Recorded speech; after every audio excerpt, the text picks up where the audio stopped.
Articuno, Zapdos, or Moltres can be found in Pokémon X and Y after defeating the Elite Four.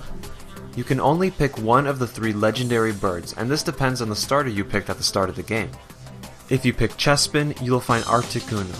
If you picked Fennekin, you'll find Zapdos. If you picked Froakie, you'll find Moltres. Anytime after you beat the game, run through some tall grass and you'll randomly find one of these 3 legendaries, again depending on which starter you pick.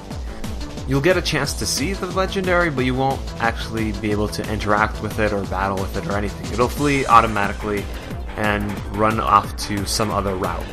Basically from here you're going to be chasing down the legendary all throughout the Kalos region, and it's not as easy as it sounds. The legendary will move to a different route, but it will only stay there for a short time, and if you try to fly there or you move through too many locations, it'll move to a different route.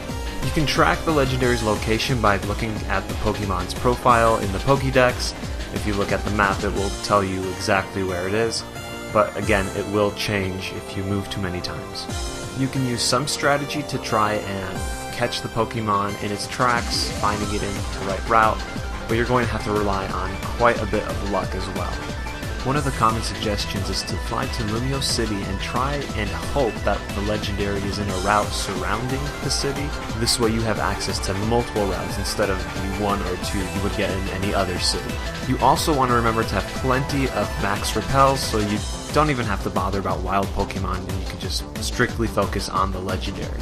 Once the legendary has fleed about a dozen or so times, it'll retreat to the Sea Spirit's Den in Azure Bay. Once in the bay, head inside the cave and you'll find whichever legendary it is you're chasing inside, right in the center, just like Mewtwo. Remember to save before the battle in case anything goes wrong. Go ahead and start the battle by interacting with the legendary. Having a Pokemon with False Swipe will greatly increase your chance of catching the Pokemon.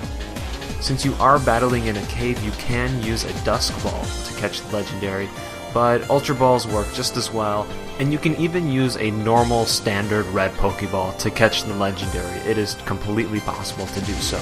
If you catch this legendary and you still want the other 2 legendary birds, you're going to have to do that through trading, and that's really it, trading. For all your Pokemon needs, be sure to stay tuned to IGN.